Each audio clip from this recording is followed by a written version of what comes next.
Alright, today I'm launching a new series called Filmmaker Spotlight, in which I take a filmmaker and discuss his or her filmographies. This is an idea I've been thinking about for a long time, and I thought the time to do my first episode probably can be better than now. I don't know how this series will go in the long run, but we'll just have to see. So for the first episode, I would love to talk about the French filmmaker Jacques Tati, who is considered by many to be one of the best filmmakers of all time. And no, I didn't choose him because Karsten starts talking about him and your boy Fernando starts watching him. It is completely coincidental, I promise. I'm taking a film class, and this week we're talking about one of Tati's film, and I thought, oh, this guy, I absolutely loved Playtime. Now we're watching this other film, might as well watch all of his films, so here we are. So if you have never heard of Jacques Tati, he was a filmmaker known for his intricate slapstick humor, his social and political satire, precise sound effects, sound editing, and production design, and his well-known character played by himself, Mr. Hulot, a character who does not at all fit into his surroundings, and we'll talk about it more later. So without further ado, I'll cover all these features chronologically because I think it tells a better story. Also, don't worry about spoilers, Tati's films barely have any plot. Most of the time, they're just a series of gags. I started with his feature debut, The Big Day from 1949. I watched the 79-minute version in color, which is fascinating because the film was shot in two versions, one black and white and one in color, but because the coloring technology they used, Thompson color, was so underdeveloped at that point, only the black and white version was processed and released. Years later, the colored version was eventually released, but it is still unclear to this day, apparently, whether the version is a colorized copy of the black and white films or the actual successful processing of the Thompson color.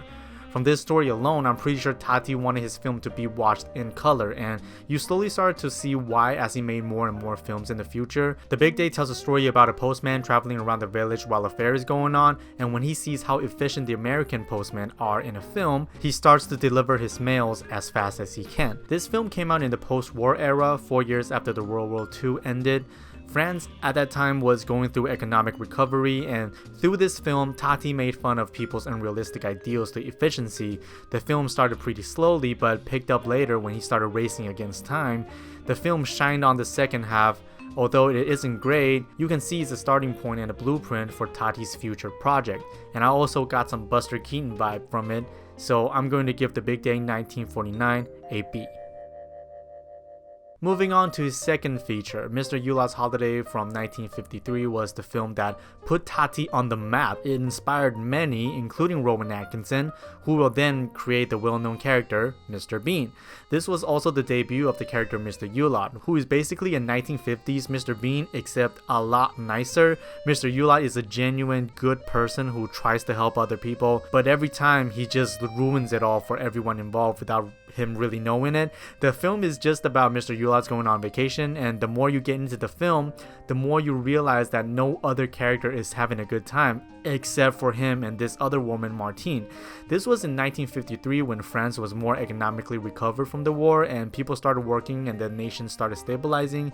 And in this film, Tati makes such fun of the working class with satire, pointing out the ridiculousness in social and political expectations, norms, and hypocrisies, which is convenient because he's doing it in a very playful way. It even shines a light on how the society viewed women at the time. Again, this was the debut of Mr. Hulot, and we can already sort of understand where this character is coming from. He does not fit into his surroundings at all, which gives the audience a unique perspective as well. While we see the world and make fun of it through his perspective, he looks at the world from a perspective no other character does, from the roof of the building, which gives him the biggest picture. That's why him and Martine seems to be the only ones enjoying the time. They got to see the world in a way no one else does. Mr. Hulot's Holiday is terrific. It is what put Tati and Hulot on the map, and it inspired many of his later films and other artists that will come. I'm going to give Mr. Hulot's Holiday an A+. Fast forward 8 years later, Tati won his first and only Oscars for Best Foreign Film, My Uncle. Came out in 1958. Since I probably can't put it any better, to quote Wikipedia, the film centers on the socially awkward yet lovable character Monsieur Hulot and his quixotic struggle with post-war France's infatuation with modern architecture, mechanical efficiency, and consumerism. Looking at this film, it looks absolutely gorgeous. Tati designed it specifically, like in most of his films, to tell a visual story that lingers. We see these beautiful structures and unnecessarily tech-savvy furniture furnitures and structures that are insanely precise, whether it's where the windows are placed or the fact that this looks like two eyes looking at you. However, underneath, I think one of the things Tati was trying to say here was no matter how wealthy you are, you cannot control the chaos in life, and all these materialistic things are just things at the end, which doesn't mean anything to anyone. There's a broken down brick wall separating the rich and the poor. Tati utilizes sound so much to direct audience attention, which is a technique we see throughout all of his films. My Uncle is more of a class satire than a political or a societal one, and by the end, when I finally realized what the dogs actually represent, I'm done, bro. I'm going to give My Uncle 1958 an A+. Finally, I get to talk about Playtime. I watched this maybe a few years ago and it absolutely blew me away. Many consider this to be Tati's masterpiece. Guys, this is it. Imagine every theme from all the previous films he made combined into one, and then adding more satire on class, modernism, consumerism, technologies, and human interactions. This was the film that broke Tati. He even put his own money on the line, sold his family house, and went into major debt just to make this film happen, and even put cardboard cutouts in the back to save some budget. It was, at the time, the most expensive French film ever. The film took 9 years to make in total. The shoot lasted 3 years. The editing lasted for 9 months. This is it. Like I said, this is all of Tati's films combined and exceeds all of them by stringing more themes together. The way he uses sounds to direct attention and to amp up his comedy from My Uncle, Mr. Yula's Holiday, and The Big Day all came back to play. Playtime is not so much of a Hulot's film, it's more of a Tati film, and every once in a while I see a film where I whisper to myself, how the fuck did they do that? And on my second viewing of Playtime, it still amazes me. If you're not sold on this film yet, here's my pitch. There's a 49-minute sequence in the second half of the film, in a restaurant. It started off normal, but they're really just setting up every single aspect of every joke that will eventually have their punchline later. And you just sit there and watch this night descend into madness. From the surface, it might just seem like people in a chaotic restaurant and yada yada yada. Sure, but it's more than that. It is controlled chaos. Every single element maneuvers through this 49-minute sequence, and it's impossible to catch what everyone is doing in the first few viewings. And just when you thought the subject of the jokes are right in front of you, there's always another joke unveiling in the very background. I think Playtime is perfect, and I think it's his masterpiece. Playtime absolutely gets an A+.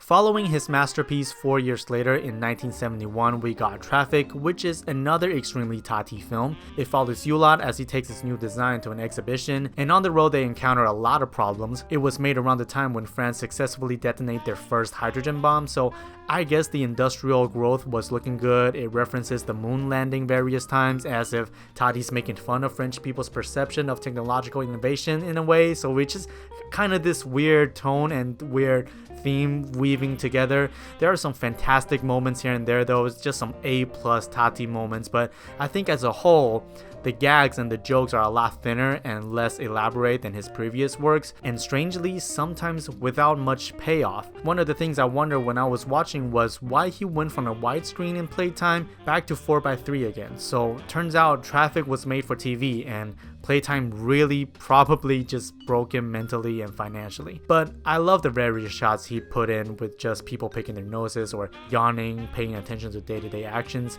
Like he's telling us no matter how much you put into a materialistic object, everyday problems still exist for us, and they may never be solved until we find that inner peace with relationships and small things in life. This is also the last time Mr. Hulot was on screen. I'm going to give Trafic 1971 a strong A- to a B+. Tati's last film, Parade, came out in 1974, and it's really just a circus show and that's it, with Tati playing as a showman. It's almost like those TCM release stage plays. Like I said, it's nothing but a circus show with some reused sound effects and gags from his previous films. With that being said, the show isn't that bad. Like, some of the segments are quite impressive. Watching Parade, this really isn't a Tati film. It's not even a Mr. Hulot film. There's nothing about it that speaks Tati's style, and for that and that reason alone, I did not enjoy this movie in the context of his filmographies. For example, these are some of the shots from Parade in the first 5 minutes.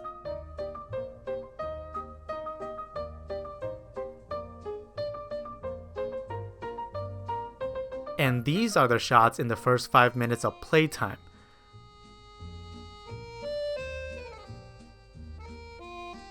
Completely different, right? Leaving off, I would like to say that it has a very nice ending, and it would be so much better if Tati intended this to be his last film. I'm going to give Parade 1974 a B-.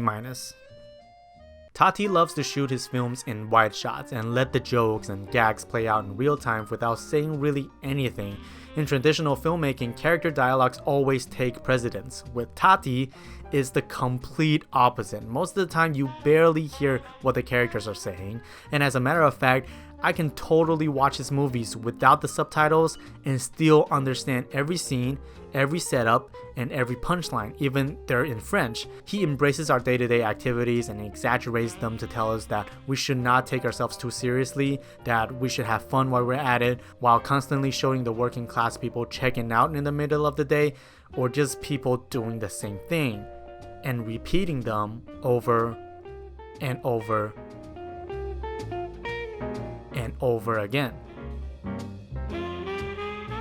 Tati's films are very patriotic, and it is closely related to the political, societal, and economical status of France and the French people, like the French flag colors in the Trafic and Playtime, how the society viewed the self-importance narcissist and the overweights in Mr. Hulot's Holiday, what the expectations for women were in My Uncle with uncomfortable heels, and how they need to have the ability to serve men without any question.